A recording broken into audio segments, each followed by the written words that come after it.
Welcome back into the Dead Arm Sports Podcast. Josh and Jell here. Appreciate you holding down the fort while I was out sick earlier in the week. Listen to Jell. that voice. He's back. He back. I guess. Yeah. It's kind of like Jordan when he came out of retirement, a little rusty for a little bit, but we'll get back into prime form here. Nothing. Yeah. Comparing yourself to Jordan, never a bad idea. No. Yeah. Got to throw in those comps when I can, because there's not too many times I can do that. That is for sure. All right, Joe, I'll kick it off with the question of the day today. Loved your would you rather the other day, so kind of thought of a would you rather of my own here. And I want to know, would you rather be the starting quarterback of a shitty Power 5 football team or the backup quarterback to one of the best teams in the country? I have to say backup to the best team in the country? I mean, it's not saying that you yourself are shitty, but your team is going to be shitty. No, backup. I'm the backup quarterback. Example A, Matt Castle started a whopping 0 games at USC, ends up getting drafted, takes the Patriots to an 11-5 record the season that Brady tore his ACL, and got a sweet contract out of it with Kansas City after getting traded over there after that season. So yeah, he didn't, again, 0 career starts at USC, and he got a mad payday. So I'm taking that route all day. I mean, yeah, it would be, I mean, first program that comes to mind, Rutgers. Yeah. If you Vandy has not been good lately. So I mean, since James Franklin left, they actually had a couple of years there with James Franklin where they were actually viable, and that's why he got that Penn State job, of course, because he turned that shit ass program into something that, I mean, not national championship relevant, but making bowl games, which for Vanderbilt, that's an accomplishment. Yes. But if you're a quarterback on that team, you're probably, I mean, what kind of a prospect are you even if you're starting? I mean, probably a low end prospect and no chance at actually making any money. I mean, at least on the professional level. Yeah, I'd love to play and start for my college team, but hey, if I'm not getting paid, I'd rather be Matt Castle than the starter for Vanderbilt, the starter for Rutgers, I guess. Yeah, I'm kind of torn on it because hold up. Let's let me while I'm answering my question, side note here, Jell does owe a beer chug here from the Open Championship.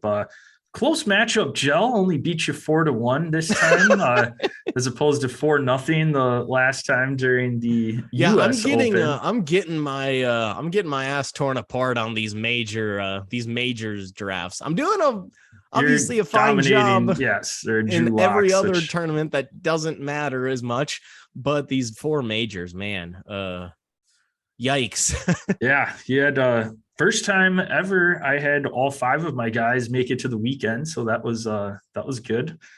Helped me out there. You had Justin Rose and Henrik Stenson, who we'll talk about a little bit later on in the show, did not make the cut. Justin Rose didn't even play, so not playing, not participating. 2 majors this is not helping me. 2 majors in a row where the US Open, I took the gala and he wasn't even eligible to compete, and then this week I chose Rose and he withdrew. So yeah, well, at least he was in the field to start. He was at least it was actually possible that he was going to play. So I guess I'm trending upwards. Yeah, I guess. Yeah. Well, good I should have picked another golfer. I should have been able to pick another golfer. You did this already with at the John Deere Classic when Stricker withdrew. I should have picked another golfer. But either way, even if I did and won that, I still would have lost 3-2. So ultimately, it's a wash. But yes, warm beer. Well, beer chug on its way. This time, Jell forgot to pull the beer out of the fridge, so this one will be ice cold. So if you are on YouTube, you can go ahead and enjoy watching him chug this ice cold beer. Well, I give my answer An ice to cold our Miller question of the day. Lite, nonetheless. This is not a great nice. chugging beer, so this one's gonna. I wish I should have grabbed some Tums beforehand. Settle this heartburn that's about to engulf my chest for the rest of this episode. Just like those flames you're rocking behind you. Damn straight. For all you on YouTube, check it out. That this the fireplace is roaring right now. Big time. All right, Jill. Count start me down chugging. And we'll go. 3, 2, 1, go. So yeah, I think I'd rather be a starting quarterback in that it's not saying that you are bad. So you still have the potential to get drafted. You're actually playing. If you're in a Power 5 conference, you're still getting to go into some of those awesome college football atmospheres as the road team. So you're not going to have the talent around you, but I'd rather be out there playing, I think, than just sitting riding pine. Because yeah, I mean, Matt Castle, that's like the perfect situation possible, but at the same time, how often is that actually happening? Where most of the time you're probably sitting there just enjoying your college years behind somebody that's going to end up playing in the NFL, and then that's it. Then you're on to your real life. So at least if you're the starting quarterback, you maybe have some NFL scouts looking at you and checking it out. So I think I'd rather go the starting quarterback route. You look rough right now. Not great, Bob. That was not fun. I guess, they say that the best job, oh my God, shit, crying. They say the best job in professional sports or in all of football is the backup, is the backup quarterback. At least if you're, a good one, Chase Daniel type, where oh God, that dude has rode pine for his entire career. And he's made like probably what, 35, 40 million in his career to just, effectively be a cheerleader, help the starter. God damn it. Help the starting quarterback prep. But obviously, that's best job in professional sports, or at least in football, because he is getting paid. If you're a backup quarterback in college. And he was a starter in college. So at a fairly not great. That's okay. So I bring up exactly your argument, which is Chase Daniel, a starting quarterback on a pretty shitty team in a shitty program. That's great. I'm so good at this. That's a great start to the show. Oh my goodness gracious. I need to look up this wide receiver that came out of Mizzou during those years. High-end guy, had a hyphenated name. Green Beckham? That's it. Dorial Green Beckham. Good call. Yeah, bust is right. Well, it's because he had Chase Daniel throwing to him in college. He got I know, and then he went to the NFL and didn't have Chase Daniel throwing to him. Man, poor Chase. Chad Henne. Example, although obviously good program, but good example of a guy that's been in the league for I think he was drafted in 07, 08. I think 2007 was that Michigan team that lost to Appalachian State. Yeah, that sounds right. So it would have been the 08 draft. And Chad Henne, 14 years now, we're talking in the league, probably making a halfway decent paycheck. Also got the initial check because I think he was a, top first, second, maybe third round pick, but good for him. Good for him. Oh, yeah. Good for Chase. We can be found at Dead Arm Sports, Twitter, Instagram. If you're searching for us on Facebook, just type Dead Arm Sports into that search bar. We'll pop up for you. Round 2 pick, Chad Henne. Late second. Nice. We can be found on YouTube at Dead Arm Sports. Subscribe, click the bell, ding, and you'll know when we drop live. We are live on a Thursday. Again, apologize. Had a little bit of a cold, coughing up some fun stuff, so did not want to make you listen to that during the week a little bit earlier on. So a little bit delayed here, but nonetheless, getting you some content here on your Friday. More Joe like a Friday. Friday. Yeah, I'll take it. Joe can be found at DasJel. That's at DASJEL. I can be found at JPec. That's at DASJPEC. Send us in any questions you have. we'll answer them on the show. Otherwise, we will hit you back if you need something quick or getting into draft season. We love draft questions. Send us in those, and maybe we'll start doing that for a question of the day. Can start doing some fantasy related content for you too. So make sure you send in anything that you have. If you're watching us live on YouTube, got the chat bar next to us, so we will answer your question. That's a little reward for you checking us out during your evening time and watching our podcast. But otherwise, you have a big show for you today.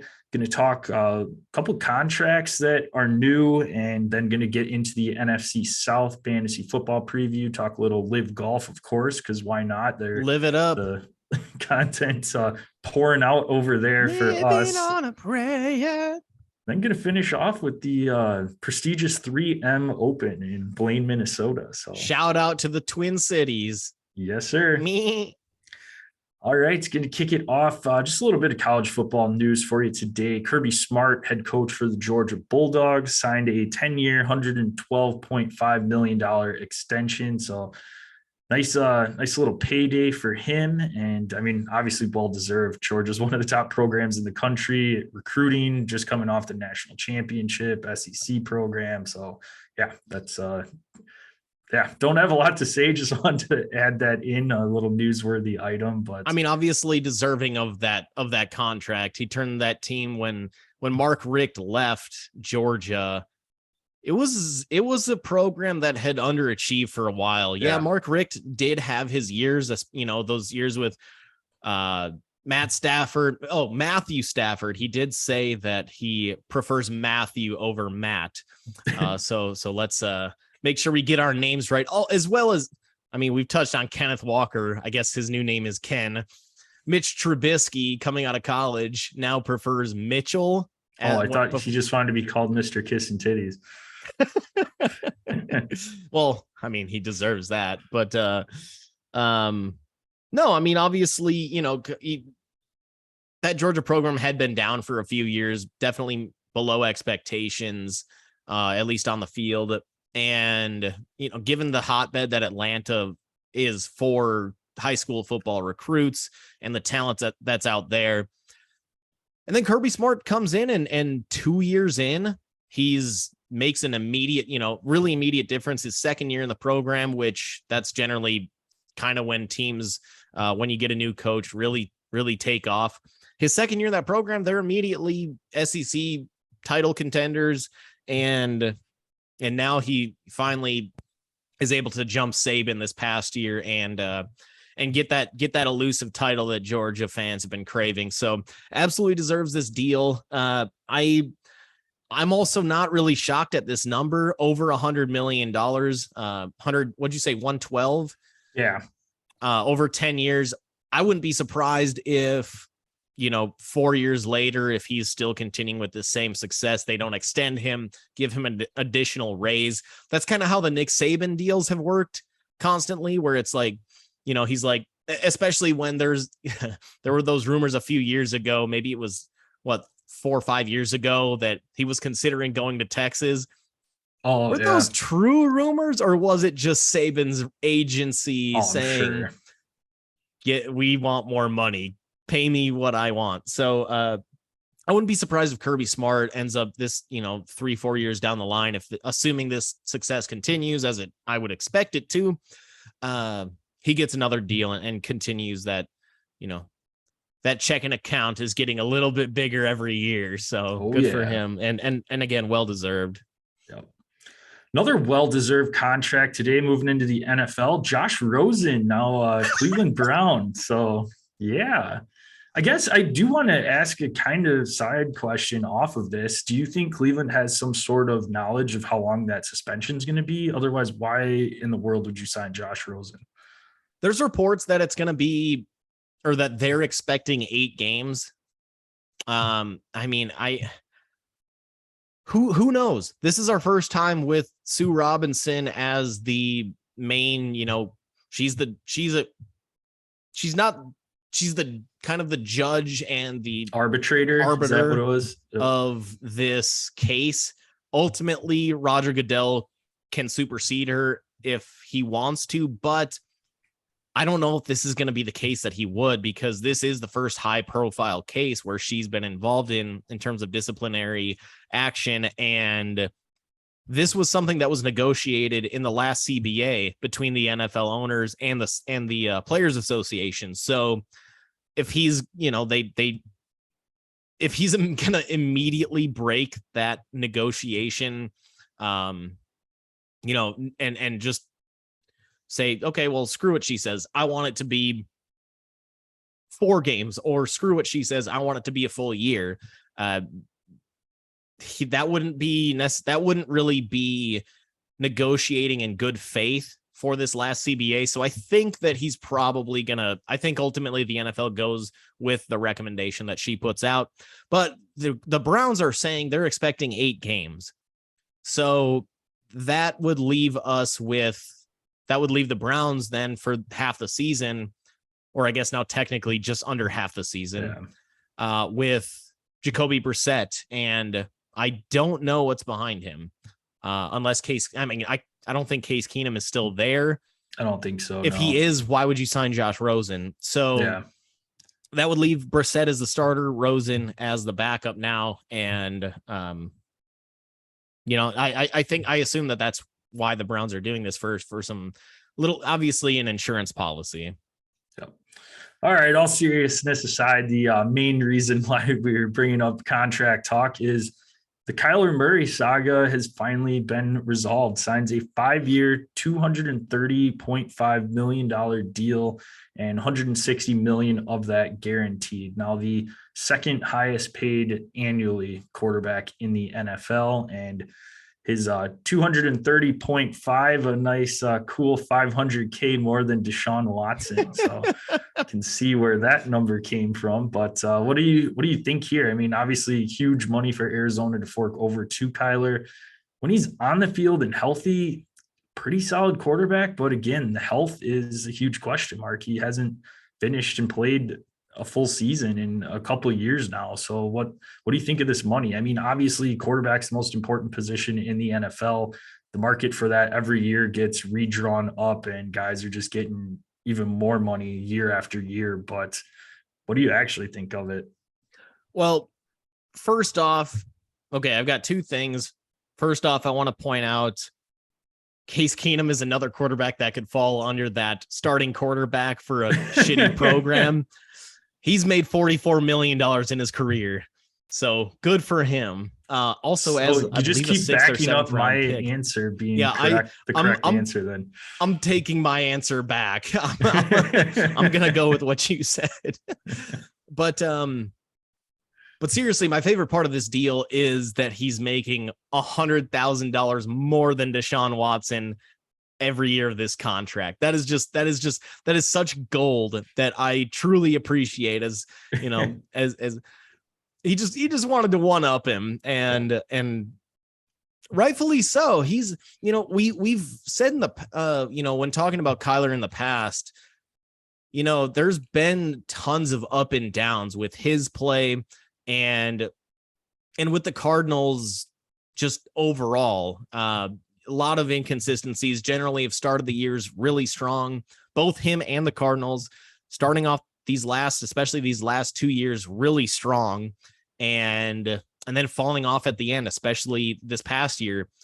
I mean, this past year, the playoff performance against the Rams, that was pathetic, not just by the Cardinals, but absolutely from Kyler. Yeah. And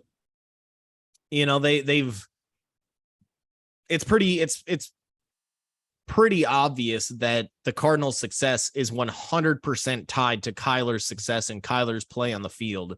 So yes, there's been a lot of ups and downs with the Cards and with Kyler over these past few years, but all of their ups have been 100% surrounded and revolved around Kyler. So you got to pay the man. You know what the market's going to do. You know what it's going to be. It's smart for the Cardinals to get this done before Lamar Jackson's deal, because if they were to wait a year and Kyler performs the same way that he did last year, you know that Kyler's going to demand an even bigger deal than what Lamar is, assuming Lamar actually does sign a contract. You know that Kyler's going to want more than that. He's now the number 2 paid quarterback in the league based on yearly average, just behind Aaron Rodgers, who he's in his own, he's on his own planet in terms of his contract situation of the average salary per year being 50 mil. But Kyler not too far behind at 46.1 a year. That's obviously he's no slouch out there. So no. I think it's just a time for this deal to get done. I mean, I wouldn't, if I'm the Cardinals, I wouldn't have loved signing this contract, but what other option do you have? I mean, you were between Kurt Warner and Kyler, you were 100% irrelevant. If you were to let Kyler go and just to try to get a bunch of picks or, send him away, you could probably get 4 first rounders or something, some crazy blockbuster. You'd still probably be you'd go back to somewhat of, a situation where you're relatively irrelevant.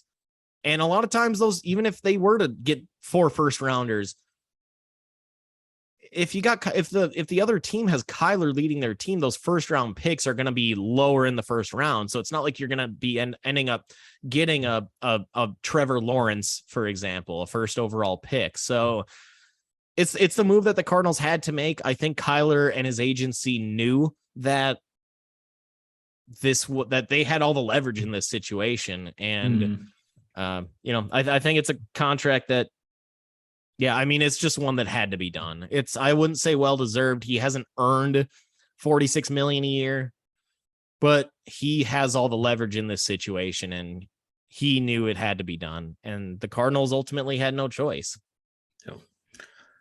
Last piece of quarterback news here before we dive into some fantasy topics here. Jimmy G was given permission by San Francisco, his agent, to seek out a trade. So it sounds like he's ahead of schedule right now. He's been doing some throwing, so he possibly should be ready to go, I would think, then by week 1, which definitely helps his trade market a little bit. But outside of Seattle, is there anywhere else he could end up? And are the 49ers really going to trade him in the division and see him twice a year? I just don't know what the trade market looks like for him. I would say it depends how desperate the Seahawks were. Let's say the Niners were getting offered from other teams a similar package that the Browns got back for Baker, which was a conditional 5th. If that's what Jimmy G's value is from everybody else, but the Seahawks were in here willing to offer a 2nd rounder, then yes, I'm willing to trade him in division. Because if I'm the Niners, I ultimately think Trey Lance is the better quarterback. So I'm not worried about Seattle. But Seattle would have to pay that premium of maybe offering a 2nd rounder. So I really still think that Cleveland could be on the table here. Yeah, they signed the magnificent number 10 overall pick, Josh Rosen, but I don't think that's obviously not enough to deter a Jimmy G trade. I think that Cleveland could still be a scary player in this. And really, I think if Cleveland were to make this move, and knowing the Browns, they won't, but if they were to make this move, they probably need to do it now. Because before Deshaun's punishment actually comes down, because what if Deshaun's punishment comes down and it's a full season? Then the Niners can ask for the world, ask for Jimmy G. So if the Browns can get him for a 4th, I think it's worth it. And that may be the best offer that's out there right now. Think about the other teams that are in need of a quarterback. Maybe throw the Giants in there if they're planning on trying to contend this year. He's absolutely, obviously, an upgrade over Daniel Jones. Or maybe Houston too. I mean, I don't know where they're sitting with Davis Mills. I think they're content just seeing what they have in him, and then worst case, you have a top 5 pick with 2 awesome quarterbacks coming out next year. But I would love to see the Texans stick with Mills. I really would. I would too, but I mean, one that maybe that's a landing spot. Atlanta, maybe. I mean, Atlanta doesn't really have much long term. Marcus Mariota, I think we've seen what we've seen out of him. Yeah, it'd be a weird quarterback room with Mariota, Jimmy G, and Desmond Ridder all there. The only thing with that is Jimmy would say, well, it's clear that they're trying to get Desmond Ridder to be the future of the team, the future quarterback of the team. That's the exact same situation that I'm leaving in San Fran. Right. So that could be awkward, but I think Jimmy's only got 1 year left on his deal. So maybe I hope for him that he can go somewhere where he's going to be playing. Cause I think I mean, at this point, I think he's underrated. He took the Niners to the Super Bowl. Right now, if they're saying he's the same worth as Baker Mayfield, he's, in my eyes, a plenty better quarterback than Baker. I don't know. I'd rather have Jimmy G than Baker, also for the on-field, not only for the on-field stuff, but you don't have to deal with the Baker distraction if you got Jimmy G at quarterback. Maybe the Steelers come into play. They could throw Mitch down to the number 2, let Pickett, let the Pickett thing, let him develop and let that play out. But again, he's then getting replaced. It's the same situation where he's getting replaced and eventually they're going to go with Pickett. So there is no perfect landing spot for Jimmy G, but he can go seek out a trade. And a lot of times that's what kind of speeds things up here now that he is cleared to throw. Yeah. Maybe a perfect landing spot for him would be getting into a familiar quarterback room and backing up Tom Brady down in Tampa Bay. Big time Jimmy Tom. Like New England. And we're going to be talking about big time Timmy Tom right now. We're going to move into the NFC South fantasy preview and kind of go through like what we've done before. I'm going to throw out some guys I like, guys I don't like. Joel's going to have some follow-up questions there, talk about some of the guys he likes and just kind of go from there with it. And let's just kick it off with Tampa Bay right now. So I've got 2 guys that I like right now there, and Tom Brady is one of them. I don't think you're going to see the numbers like you have in the past, but the Chris Godwin injury doesn't really scare me a ton because I think Mike Evans is going to have just a phenomenal year. He's somebody that I'm targeting anywhere I can. I think he's going to be absolutely phenomenal with Chris Godwin out for an extended period of time. Leonard Fournette was on my list until we got that report out the other day that he's coming in at a solid 260 pounds. So he's listed at 2. He was listed last season at 228. He got that contract and he might have just eaten his way through all that money. 30 pounds in an off season. I mean, how? Yeah. I mean, what's the guy's name from The Longest Yard? Cheeseburger Eddie? Maybe it's Cheeseburger Lenny. I like that. Yes. But outside of that, a couple guys I want to throw out. We talked about Chris Godwin. He's somebody maybe target a little bit later on in your draft, but I'm not, obviously he's coming off of that huge injury, so I'm not looking to draft him places. Tight end room got a little bit interesting yesterday. Kyle Rudolph signing a 1-year deal, but I mean, it's Tom Brady. The tight end position historically has been a good position linked up with Tom Brady, but Kyle Rudolph just hasn't had a ton in the tank the last couple of years. And Cameron Brate, he's fine, but it's going to be boom or bust touchdown. You're not going to get yards and catches. So you're just banking on a touchdown each week. But I don't see, I really don't in terms of between those 2 guys, between Brate and Kyle Rudolph, I don't see any difference in their skill set. No. They're at least at this point. Yeah. Rudolph had especially early on in his career with Minnesota, really solid tight end. I mean, just especially in the red zone, but he has not been the same. There's obviously a reason why Minnesota decided to move off of Rudolph. And of course, last year it was the Giants that signed him. And we saw how that turned out, which was very, very minimal production. So I don't see really him coming in, making a huge difference. I wonder, I mean, do you think there's a chance that he cracks that top 10 tight end list just based on potential touchdown red zone work? Maybe with Chris Godwin out, but I'm not banking on it at all.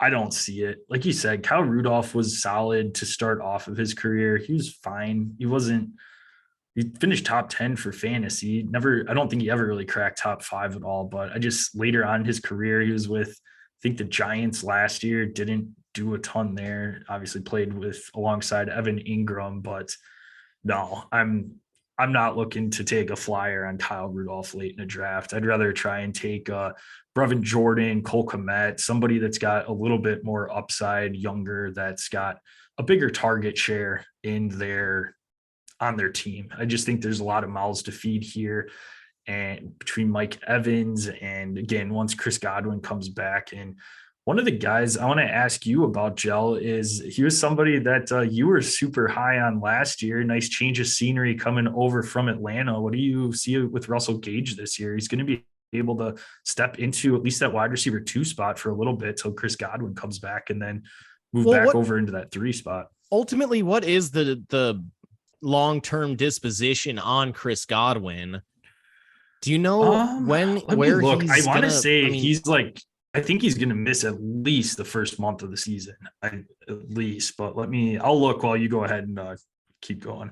Yeah, I was mostly just high on Russell Gage with Atlanta because I figured there was going to be ample opportunities with him being the wide receiver 2, with, right, obviously behind Calvin Ridley, and then Calvin was dealing with his own injury. So I'm sitting there thinking, hey, Russell Gage, hell yeah, let's go. Nothing ended up happening in Atlanta with him last year. Is he draftable? Yes, but do I have extremely high hopes for him, even as that wide receiver 2? No, I don't. Just because he has had opportunities. He had plenty of opportunity in Atlanta last year, and never really amounted to anything. So I'm probably, I don't know, draftable late, but I'm certainly not as high on him going into this season as I was going into last season.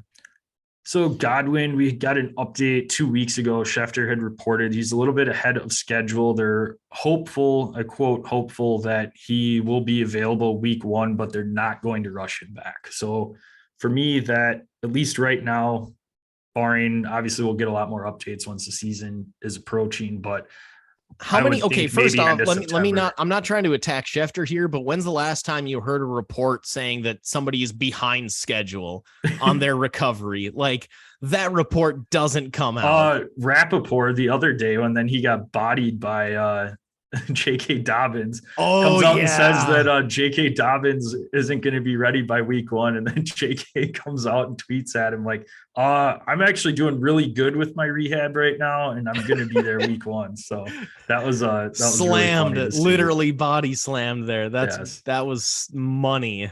Yep. Anybody else you're interested on with Tampa? Do you kind of side with what I do? Or, like I said, the 2 guys I'm looking to draft, Tom Brady, you can get him later on in your draft. And then Mike Evans, I think, is going to have just a phenomenal year. He's somebody that he's never really that much fun to draft because he just kind of just puts up 1,000 yards and can eclipse double-digit touchdowns, or at least get close to it every year. And first player in NFL history to get record 1,000 yards in his first 8 seasons. Yeah. So, which is crazy to think about. He's already played 8 full seasons. Like, that doesn't feel like it was that long ago when he was at A&M with Johnny Manziel. That was that long ago. Yeah. Which is, that's wild insane to think about. But no, I mean, I like Mike Evans this year. Again, not a flashy, not a big splash, but sploosh.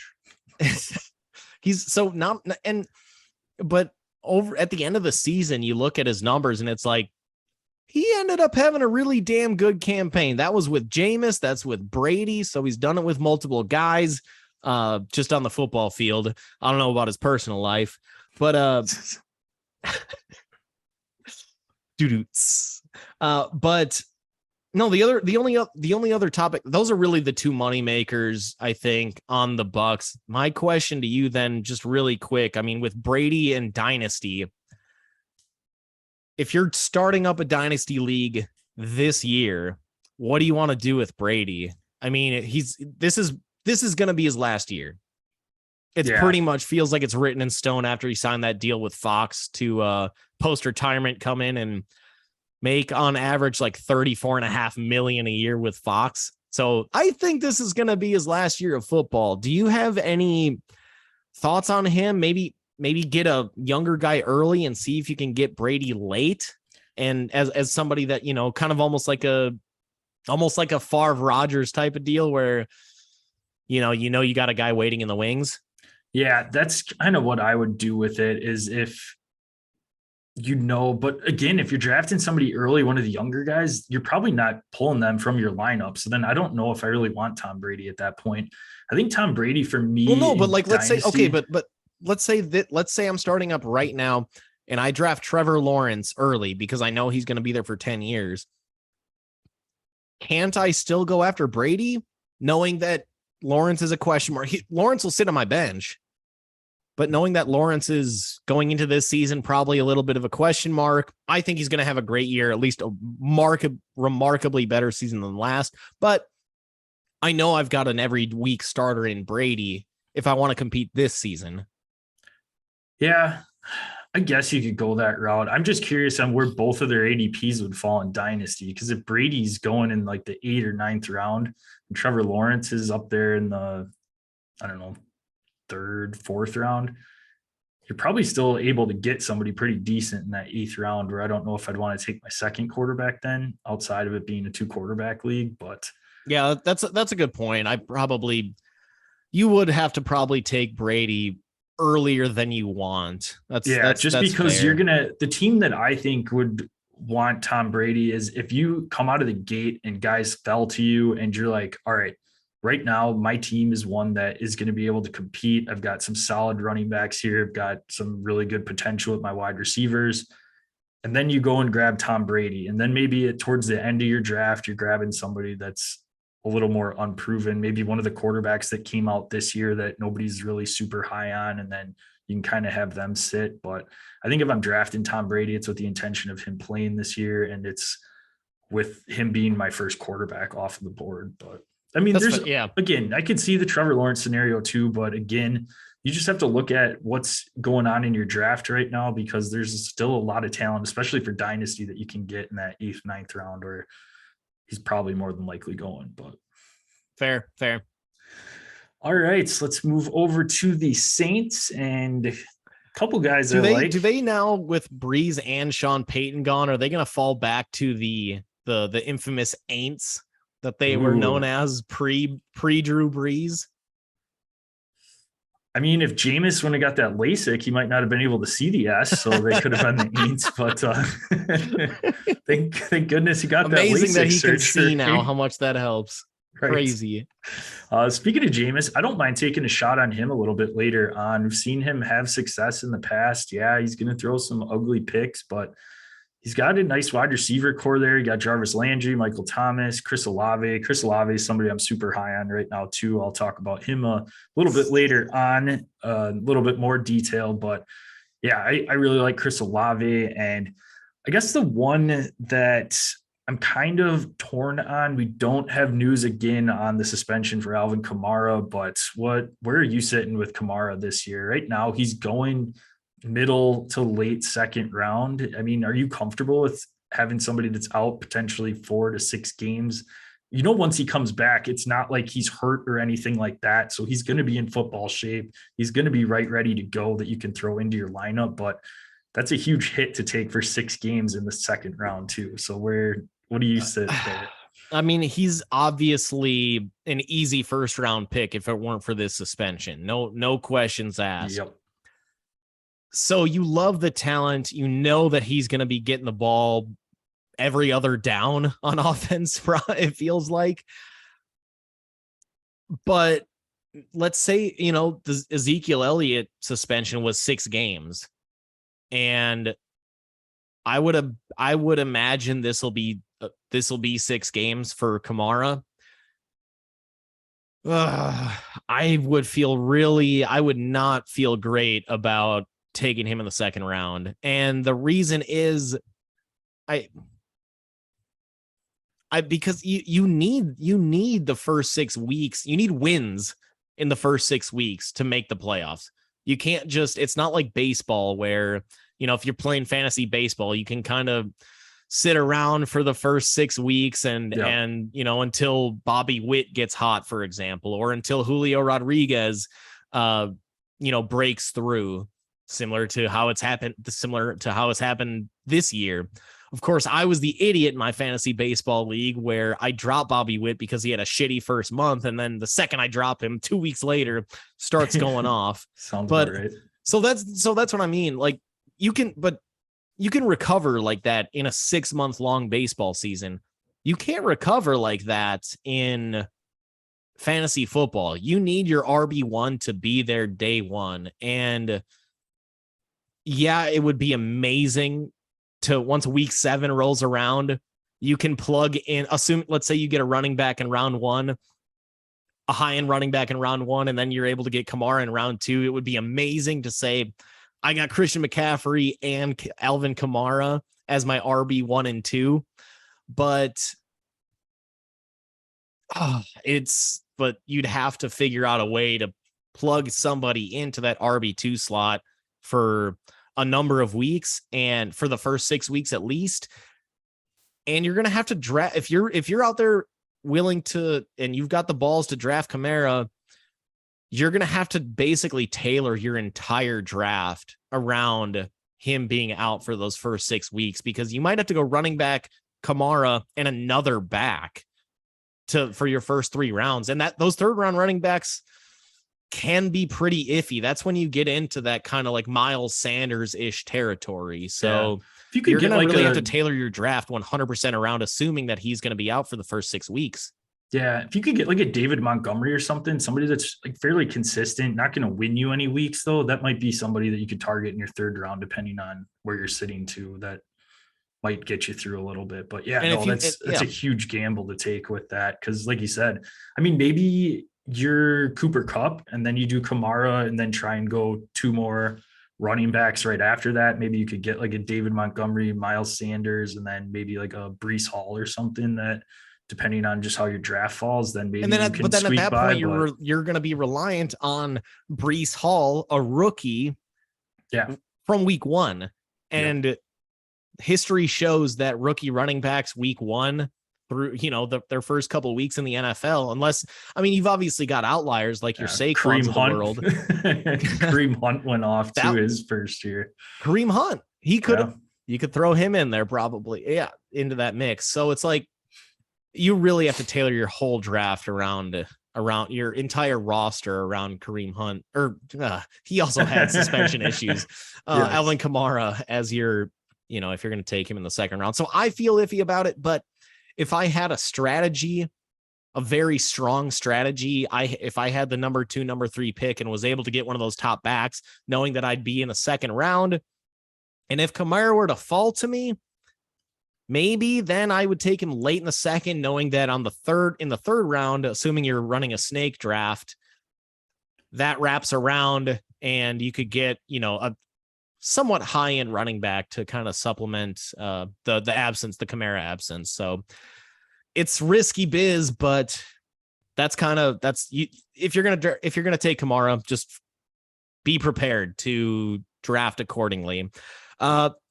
Let's jump over to the wide receiver spot. Yeah, that's right. Michael Thomas, to talk about the 2 guys. You mentioned Michael Thomas, Chris Olave, Jarvis Landry. How do you rank those 3? Just 1, 2, 3 right off the top of your head? Because I know you're high on Chris Olave, but do you put him as the number 1 receiver going into this season? In terms of fantasy production, he's the one I'm the most comfortable drafting. So I would put him as my 1. If Michael Thomas stays healthy, Michael Thomas is going to be the wide receiver 1, but we haven't seen him healthy in quite some time. So I'd rather go Chris Olave, and I'll just throw Chris Olave is one of my top 3 draft targets. He's going in the 12th round. So you could potentially have the wide receiver 1 off of a team in the 12th round. So that's where I would sit with him there. Then from there, I think I have to go Michael Thomas, as much as I don't want to. I'm not really in on Michael Thomas or Jarvis Landry this year. For sure not Jarvis. Jarvis, to me, he just doesn't have it in the tank anymore, I don't think. And Granted, Cleveland was an interesting situation for him. He had some productive games there, but he's getting way up there in age now, and just his production's dropped off too much for me. But so I think in that case, I'd go Olave, Thomas, Jarvis Landry. Yeah, I mean, Michael Thomas right now, they placed him on the inactive list right now, as of today. Today recording live on a Thursday. So not a good sign. I mean, this guy's been this must be the most fucked up ankle that he can walk on, because it's been like 2 full years now. So I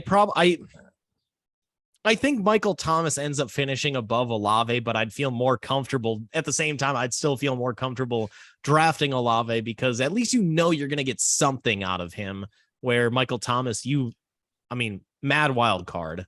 Yeah. And he has no rapport with Jameis, given that he's never played with Jameis in a game situation because he sat out the last 2 years. I guess my last one for me, following up on this running back situation, just obviously thinking handcuff / short-term starter, Mark Ingram. Draftable late. Yeah, assuming redraft. We're talking redraft. Yes, obviously, this is redraft. He's definitely draftable, because he is going to be their starting running back for as long as Alvin Kamara is suspended. Somebody that you can probably get in the mid to late rounds of your draft. So he's somebody that maybe that's what you take Alvin Kamara, you grab Mark Ingram a little bit later on, or if you kind of punted the running back position earlier on in the draft, went wide receiver, maybe one of the tight ends slipped and you grab a tight end there. And now you're like, oh crap, what do I do with running back? Kareem Hunt's somebody you can always target in the mid rounds. That's going to get you a lot of production. And maybe that's Mark Ingram too, that you can plug in for the first couple of weeks. And Saints historically have been pretty solid at running the ball. Mark Ingram still looked like he had a little bit in the tank last year when he got traded back to the Saints. And so, yeah, I'd be comfortable drafting him later on in the draft, depending on how your team makeup is. Wild card Taysom Hill. No. I don't know. I played Adam that Troutman, game, and it's if Taysom starts passing more, where you've got that cheat code that you can put a quarterback into the tight end spot, like I had in ESPN 2 years ago. That was stupid. That was pretty cool, but good for you, but Jesus. Yeah. So yeah, nope. All right, so let's move over a little east of there to hot Atlanta. Not a ton of not a ton of fantasy options. Historically, they've been a great fantasy spot. You've got Julio, Roddy White, Matt Ryan in his heyday. So Roddy White, always love a good Roddy White shout out. Yes, that's sir. Nice. God, one of the more underrated wide receivers, I think. Yeah. He was always extremely productive, but never got that same flash, that that same spotlight that a lot of these other high end receivers got. Yeah. Speaking of high end receivers, that's who I kind of want to kick it off with, is Drake London. Drake London, first receiver drafted this year. And again, we won't beat the dead horse too much. We've talked quite a bit about the rookies lately, but he is one I think is going to have a solid year, just based off of, they don't have any other receiving options outside of Kyle Pitts, Kyle Pitts. And he's one that I wanted to bring up here too. You can go back to Drake London and I'll kick it over to you after this, but where do you sit with Kyle Pitts this year? I kept going back and forth with it, where his draft position right now is at the beginning of the 4th round, where I don't know if Marcus Mariota is going to be able to put him relevant to where you're going to get the production you'd expect from drafting a tight end in that 4th round. Yeah, with Pitts, the talent is obviously undeniable. Not questioning that at all. It's just that ADP scares opportunity, me a little bit.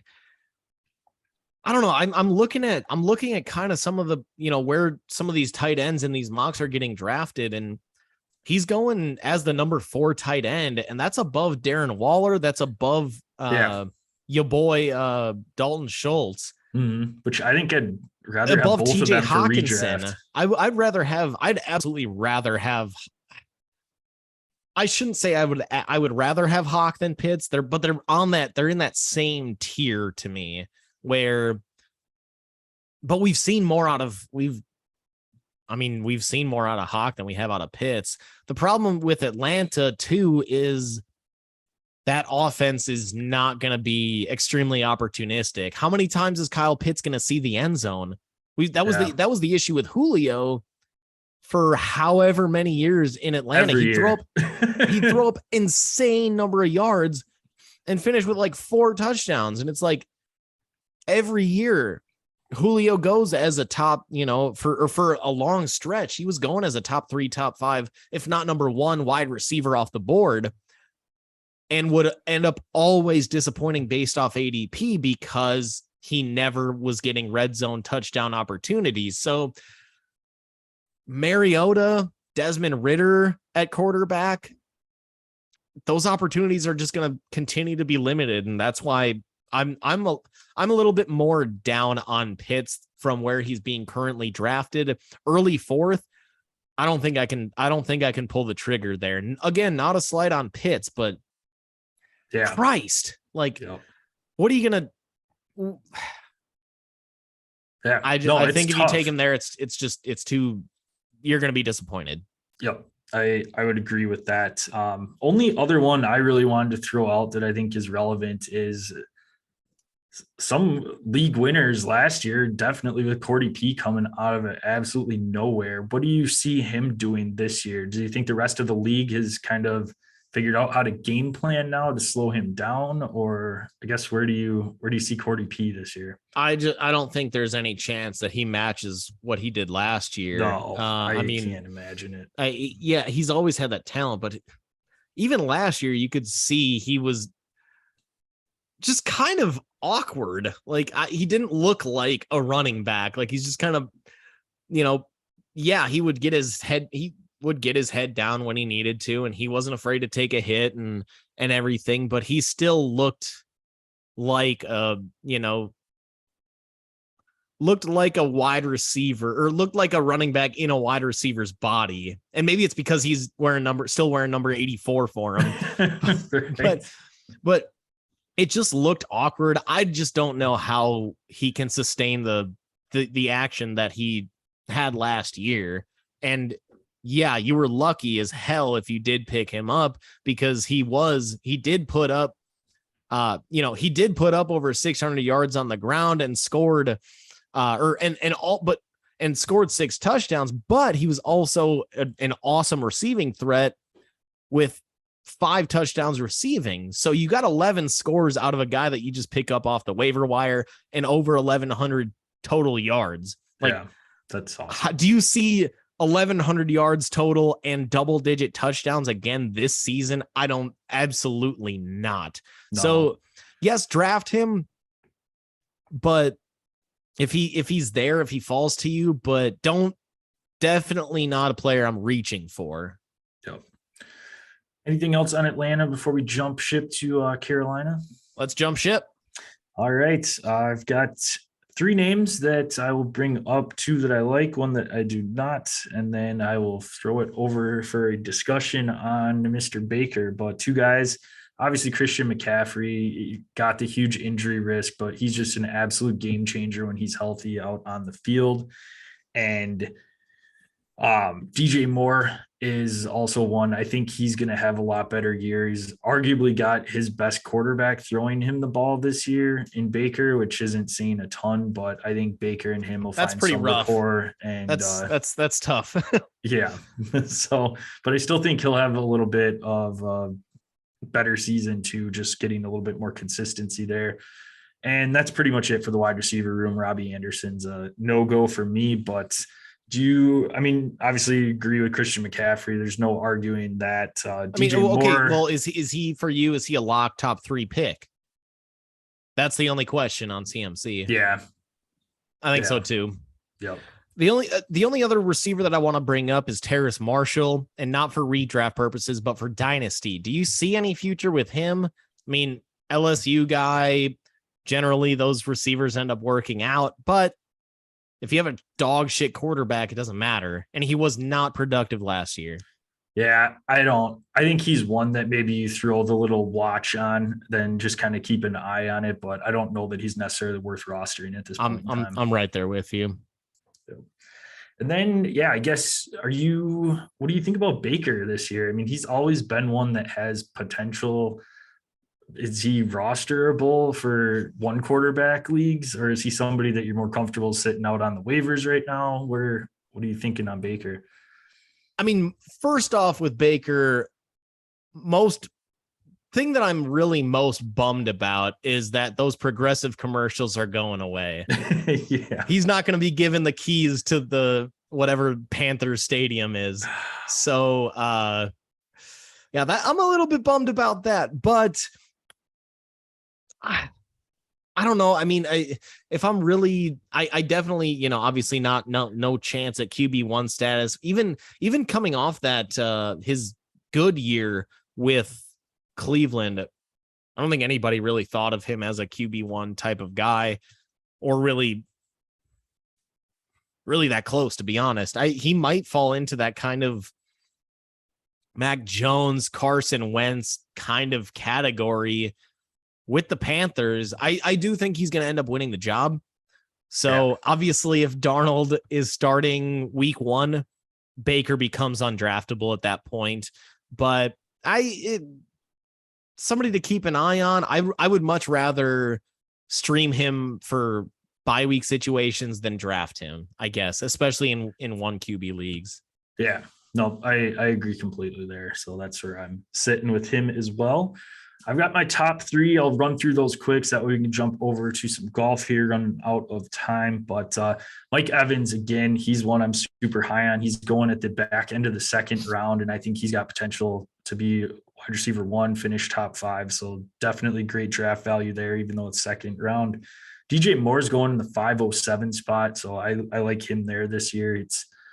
It's tough. It's been tough in the past, but I do believe in him this year. And then I mentioned Chris Olave at the 1202. I mean, I think you have absolutely phenomenal potential there for him in that drafting him in the 12th round and could get a lot of production and have him solidify your flex spot, especially later on in the season. Yeah, I'm gonna say I want to throw Tom Brady in there into that top 3, not as the first guy that I'm going to pick, but in redraft situations, I can't imagine that he's going to want to go out as a quarterback that looks like he was forced to retire based on his play and based on his production. I think he's going to come out super motivated. Yeah, he does have one foot out the door, knowing that he can go to Fox, or that he will probably be going to Fox after this season. But he's going to want to go out with a bang. That's how I feel about Tom. So somebody that you can probably get. I don't know how late necessarily you're going to be able to get him, but if it's between me and, or sorry, not between me, but if it's between like Tom and for me, if it's between like a Tom and a Dak, I think I'm gonna lean Tom. If you listen to our NFC East preview, I'm down on Dak this season. So Tom's average redraft ADP right now is sitting at 804. I think that's probably about right. I mean, I could see him going 7th round. It just depends how QBs end up falling in your draft, but. Yeah. I like to compare, it's easier to compare for me against other quarterbacks. I mean, I'm taking him above Dak. There's, what do you do? Tom Brady, Aaron Rodgers, 2 old guys.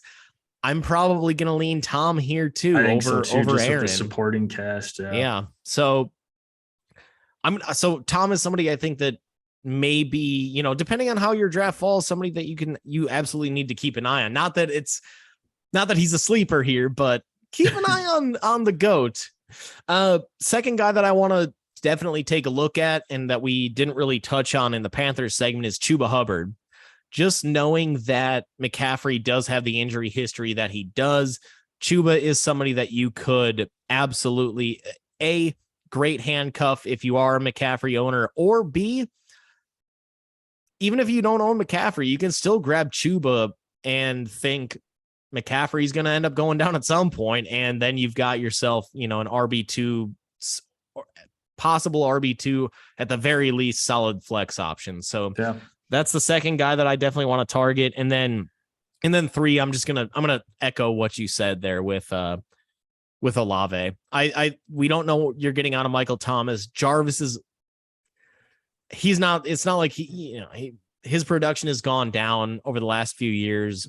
Olave is going to emerge, especially by mid-season, I think, as the easy number 1 for the Saints. Number 4, moving on to golf. Talking some LIV here. Henrik Stenson, Ryder Cup captain, is jumping ship over to the LIV and is no longer the Ryder Cup captain. So they stripped him of his title there, and also had Jason Kotrack and Charles Howell III confirmed to going over as well. So David Faraday's coming over for broadcasting, and rumor is right now they're trying to get Charles Barkley. Charles Barkley is playing in the next Pro-Am at Bedminster. So next weekend, from today. And Sir Charles has not Charles Howell, Sir Charles Barkley has he's talked about retirement in the past, and leaving that NBA gig so that he doesn't have to work and can just golf. And so if LIV is out there paying him a ton and he can just golf and talk about golf and probably compete in these, obviously these Pro-Ams, maybe go play practice rounds with some of these LIV golfers, at least, for these tournaments that are in the States. Yeah, it would suck hardcore for TNT to lose Charles to LIV, but the LIV Tour might also be thinking, we already got David Flaherty from NBC. We pulled Charles away from the NBA. Is Turner Sports, TNT, TBS, are they going to be the ones to then offer us a contract? Because I'm sure Turner Sports doesn't want to lose Charles. They're the ones that hosted the match. It just depends on, let's say they were to lose Barkley. Does Turner Sports cave and give the LIV Tour a TV deal? Because they've been willing to spend a lot of money. They're now involved in the NHL with the TV deal with the NHL. Like I said, they have done the match over the last, since its inception. Would they be the ones to pull the trigger on the LIV Tour, and then they'd still be able to keep Charles Barkley within their network? I don't know. Because right now they're just on YouTube and like Facebook Live. They don't have a TV deal.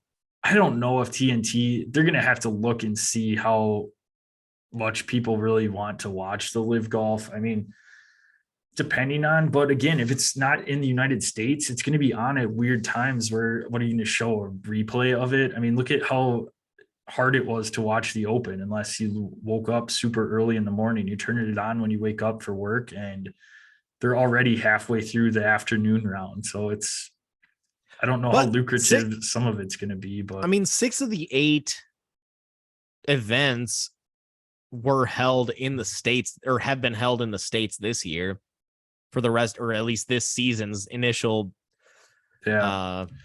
season. 2 of them were in Europe, but 6 of them were on the stateside. Yeah. I just think LIV's just trying to kind of handicap different things where, Henrik Stenson hasn't been relevant in a long time. The only reason they gave him that money is to mess with the PGA with the Ryder Cup. That is the only reason there. So, is LIV trying to go after the NBA? What's stopping them from trying to start up any other sports leagues too? Maybe Charles is the iceberg there, the tipping point. Could be. Who knows? They've got, like you mentioned in previous episodes, unlimited money to do it. And if anybody's going to do it, they very well could at least see what they can do with that. But no, some other guys that have been rumored, again, only ones that have been confirmed are Stenson, Kotrack, and Howell. But Mark Leishman, Bubba Watson, Hideki Matsuyama, Tommy Fleetwood, and Open champion Cam Smith has been rumored as well. He was asked about it in his press conference and got mad, which a lot of the golfers have been doing, but didn't deny that he was thinking about going or anything, didn't shut it down. So And everybody's kind of speculating, theme. but That's been the theme of anybody that's like, I don't want to talk about it. And they always, all of them that have talked like that, gotten upset, gotten defensive, and saying, I don't want to talk about it. They've all gone to LIV, starting with Brooks. right. Then he went to LIV, or he finished his round at the US Open, asked all these questions about, hey, your brother's over, your brother is over on the LIV tour. There's rumors you may be going. What do what are the chances that you end up going as well? And he got all defensive and pissy and is like, oh, I don't want to talk about that. You guys are talking about this during the, during the US Open. And of course, then the next week after the US Open, he jumps ship over to the LIV. So I'm not going to be surprised if Cam Smith does as well, given that he did not confirm or deny, didn't give any sort of definitive answer. And again, and also to back that up, he's the number 2, or in terms of the FedEx Cup rankings, it's him and Scotty. It's Scotty Scheffler 1, Cameron Smith 2. As the number 2 performer this season, based on those rankings, he's made $9.7 million in winnings. He goes to LIV. That number may be, fuck. I mean, who's to say that he's not getting 150, 180? 20 times his winnings if he got $190 million to go join LIV, plus the winning potential. That would be just the contract amount. Then he can, every winner of every tournament, you make I believe it's just shy of $4.5 million US dollars. So, and that's all tournaments. That's not just some. That's every tournament you make that. And if you miss the cut, you still get cash. So he could right off the bat sign a contract for 20 times the amount of money that he has made this entire season as the number 2 performer in the world. Yeah. That's not acceptable from the PGA. Well, and if you are a professional golfer, what is stopping you right now? I mean, you're going to get a huge payday, and right now you can play in all the majors. Nobody was denied entry into any of the majors. And as long as the LIV golfers are able to play in the majors, why wouldn't you? I mean, yeah, you're going to miss out on the Players Championship. You're going to miss out on a Ryder Cup, but I mean, look at the money that you're making from just playing golf and not having the pressure to necessarily win each week and try to make money that way. There was, and I don't know if this is how true this was. This came out on Golf Monthly very recently that the RNA, USGA, PGA of America, and the Masters, so those are the organizations that control all 4 majors, they're going to be all aligned going into next season, whether to allow or not allow LIV golfers. So that may change things. If the majors also, those 4 majors also said no dice, things may change. That would change the entire structure around currently. What the current structure obviously is, PGA will suspend you from what are ultimately somewhat irrelevant events, at least in terms of, what golf fans really focus on. But if those majors are banned, or if those players are banned from those majors, that could change everything. So for sure. And that's what all these LIV golfers are. That's the risk that they're willing to take. But that risk also comes with a mad payday. So, it's if you're Cam Smith, do I want $180 million, or do I want the $10 million from being the number 2 player on the PGA Tour this year and have some additional notoriety for being an Open Championship champ? I guess that's a decision that all these golfers have to make, but I don't know. It just sucks as a golf fan. That's all I've got to say, I guess. Speaking of sucks as a golf fan, go from the Open Championship to the 3M Open in TPC Twin Cities in Blaine, Minnesota. Actually, it's not a bad field if you compare it to the John Deere. So you got some Okay, but that's like starting like, okay, I used to live in a swamp and now I have, now I've got a hut made out of straw. So it's like it's not that, it's your situation still sucks. Yeah. No, it's a nice course. I think it is one, though, that does take a hit because you've got the Open Championship the week prior. You've got the jet lag from people coming back, taking some time off. You only have a couple weeks now before the playoff run starts for the looks like Schwab. No, Schwab's the senior tour. Whatever the cup is, I can't think of it off the top of my head. 3M right Open. Well, the 3M Open, but I have no idea what. Yeah. I have no idea. Yeah, but no, it's a cool course. Saw some turmoil today. Again, we're recording on Thursday. Jill and I texted our Drew locks this morning, so we'll get into those in a little bit here. Future MVP Drew lock. Some yeah, right. Some notables in the field. JT Poston, John Deere champ, Cameron champ, Hideki Matsuyama, Tony Finau, Sunjae Im, Jason Day, Ricky Fowler. Wanted to talk a little bit about Hideki Matsuyama. Had a rough hole today, hit it in the water 3 times and ended up quadruple bogeying the par 5. So not a hot start right for him today, but who were get into some of those betting favorites here, Jill? Who's leading the field there? Yeah, it starts off with Sung J M as a pretty heavy favorite. Can't be surprised. He had a great Open Championship over in the Scottish region of the world. And so he comes in as the heavy favorite. Tony Finau is right behind him there. And then a few lower end names. I don't know why I couldn't find Hideki Matsuyama on here. I was surprised that he wasn't the runaway favorite, but he hasn't really been playing great golf. No. And clearly obviously quadruple bogey today. Exactly. So he doesn't fall in that top 5 of favorites. Behind Finau, Adam Long, Adam Hadwin had lost most of this season. Adam Long, Adam Hadwin, Scott Piercy, and Tom Hoagie to round out your really top 6. Tom Hoagie also had a nice par 5 hole today. Drove the green in 2 and then proceeded to 4 putt for a bogey. No! So, yes. Oh man, yes. How is he not?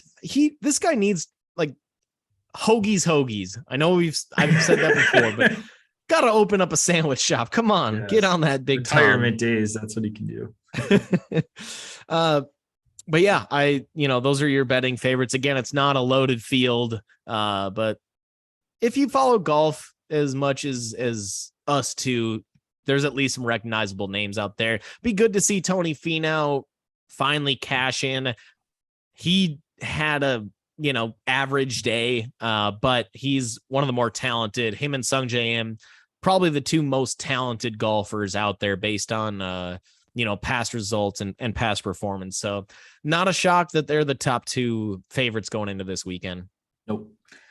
All right, so we'll get into our Drew locks here before we wrap it up. Again, if you're new to the show, well, thank you for joining us. Hopefully you enjoyed your first episode of the Dead Arm Sports podcast. But since the Century Tournament of Champions, Jell and I each pick a golfer, whatever that golfer shoots relative to par, that's your score. Cut doesn't matter. Cuts, we're keeping track of the running total in case of a tiebreaker, but outside of that, doesn't matter. So if they shoot +6 and miss the cut, then you get +6 for the week.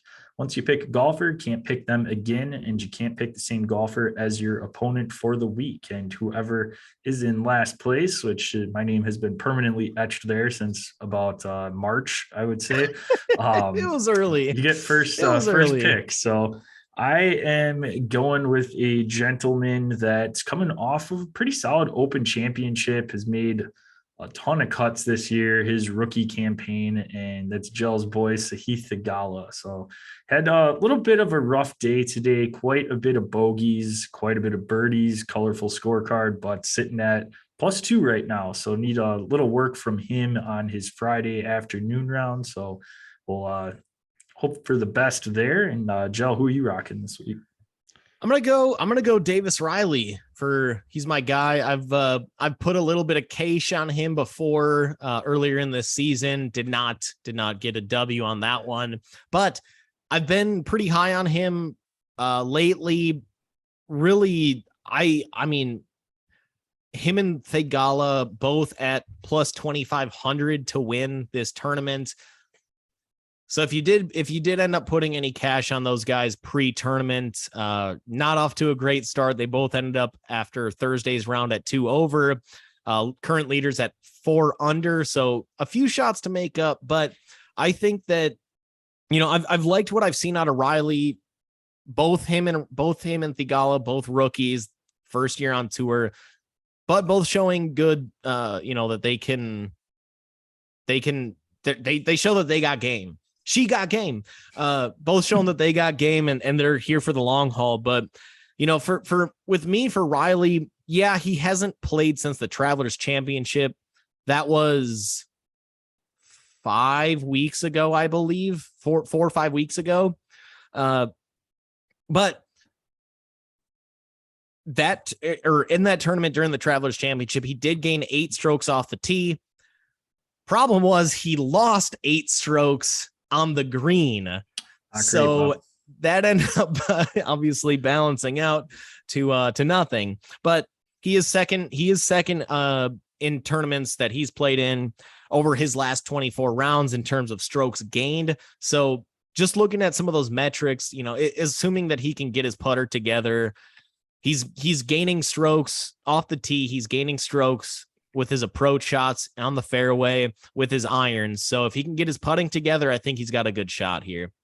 Nice. No, I like it a lot. And it's kind of just finding diamonds in the rough here, some of these fields that aren't as strong, and just seeing who's going to end up doing well at the tournament. So I like it. And we'll recap that early next week when we're back. Got the AFC North up next for a fantasy football preview as well. We can be found at Dead Arm Sports on Twitter and Instagram. On Facebook, type in Dead Arm Sports into that search bar.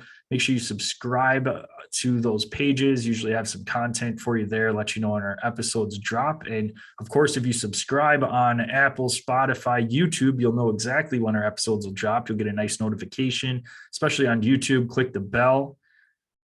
Ding. Nice. And you'll get guard notification there and know when we go live. So that way you can ask us any questions. Got the chat up so we can fire away answers to those questions. Gel can be found at Das Gel. I can be found at Das JPec. You can always send us questions there as well. We'll hit you back if you need something quick. If you're in the middle of your draft, maybe you have a slow draft, have some questions on who's sitting out there, send us a message and we'll hit you back and let you know what we're thinking. So it's draft season is upon us. I'm getting excited. Got a couple drafts here in the future, so looking forward to those. And Joe, where can they find us at? Hit us up on our presenting sponsor, Anchor, both available on the web and via the your phone's app store. If you are searching on the web, not found on a boat. Yeah, you probably won't, unless you can find it on a boat if you're using your phone. Just go into your Apple App Store or Google Play Store and search Anchor. You could download it from a boat, assuming you're in the continental United States, and you will be able to download the app or the Anchor app from there. If you are just playing around on your web browser, just search anchor.fm and you will be able to find it there. They allow us to present this beautiful work of art to you for free on Apple Podcast, Spotify, iHeartRadio, and Google Podcasts. Also, make sure to subscribe to our YouTube channel. Just search Dead Arm Sports in that search bar. We should be the first thing that pops up on the top of your page. Click on that Dead Arm Sports link, hit subscribe, hit that bell. Ding, ding, Ding, ding, ding. ding. Nailed it. And we will be, you'll be able to get all of our content. Make sure you turn on those notifications on whatever your chosen listening platform is, and on YouTube. Then you'll be able to see whenever we go live, whenever we crank out any new content. Again, appreciate everybody out there listening. Appreciate putting up with my schedule. Hopefully this didn't sound too bad. If I had to cough, tried to mute the mic so that way you didn't have that going off. Sounded in great, your buddy. Ears. So good to have my partner back. Should be hopefully back to 100% next week. Again, we'll be recapping the AFC North, recapping 3M Open, and who knows, maybe have some Deshaun Watson news, have some other news popping up. So as always, we'll get you all of the news and break it down for you. And Joe, close us out. One of my favorite headlines that I saw this week was Sergio Garcia deciding to quit the DP Tour, World Tour, saying that he is no longer feeling the love of other golfers. This guy needs to get some Black Eyed Peas in his life. Where is the love? Nice.